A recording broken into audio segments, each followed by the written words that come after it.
ভয়াবহ শক্তি সঞ্চয় করছে ঘূর্ণিঝড় আসনা। বিগত 60 বছরের রেকর্ড ভেঙে তাণ্ডবের আশঙ্কা রয়েছে ভারতের উপকূলে। এই চিন্তায় চোখের ঘুম উড়েছে ভারতীয় আবহাওয়াবিদদের। উত্তর আরব সাগরে একটি ঘূর্ণিঝড় সৃষ্টি হওয়ার কথা অনেক আগেই জানিয়েছিলেন আবহাওয়াবিদরা। তবে ভারতীয় উপকূলে এই ঘূর্ণিঝড়ের কতটা প্রভাব পড়বে সেদিকেই নজর রাখছে ভারতীয় হাওয়া অফিস। সৌরাষ্ট্র থেকে কচ্ছের উপর সৃষ্টি হওয়া গভীর এই নিম্নচাপটি আজই উত্তর আরব সাগরের দিকে সরে যাওয়ার প্রবল সম্ভাবনার কথা জানিয়েছেন আবহাওয়াবিদেরা। তবে কবে, কোথায়, কখন আছড়ে পড়তে চলেছে এই শক্তিশালী ঘূর্ণিঝড়, বর্তমানে কোথায় অবস্থান করছে এই ঘূর্ণিঝড়টি, এই বিষয় নিয়ে কি জানিয়েছেন আবহাওয়াবিদরা, জানতে পারবেন সম্পূর্ণ বিস্তারিত ভিডিওতে।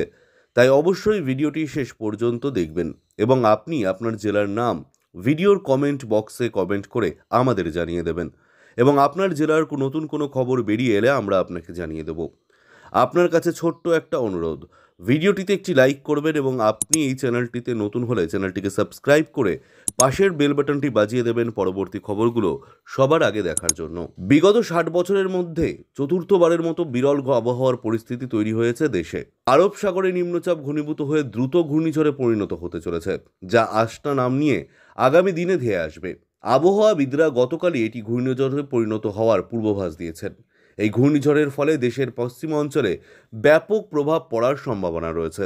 মৌসুম ভবনের তরফে গুজরাটের ভরুচ, কচ্ছ এবং সৌরাষ্ট্র জেলায় অতিরিক্ত ভারী বৃষ্টিপাতের পূর্বাভাস দেওয়া হয়েছে। এই অঞ্চলে প্রচুর বৃষ্টির ফলে নদ নদীর জলস্তর বাড়তে পারে এবং ভূমিধসের মতো বিপজ্জনক পরিস্থিতি তৈরি হতে পারে। ঘূর্ণিঝড় আসনার কারণে উত্তর পশ্চিম ভারতে আবহাওয়ার পরিস্থিতি কেমন হবে তা নিয়ে উদ্বেগ বাড়ছে।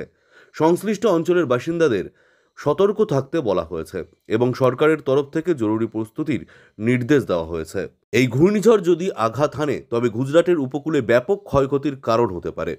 প্রশাসন ইতিমধ্যে সতর্কতা বাড়িয়েছে এবং উপকূলবর্তী এলাকাগুলিতে জরুরি ব্যবস্থা গ্রহণের প্রস্তুতি নিতে বলা হয়েছে। সব মিলিয়ে গোটা গুজরাট রাজ্যে এখন একটি উত্তেজনার পরিবেশ তৈরি হয়েছে এবং সবাই অপেক্ষা করছে পরিস্থিতির আরও উন্নয়নের জন্য।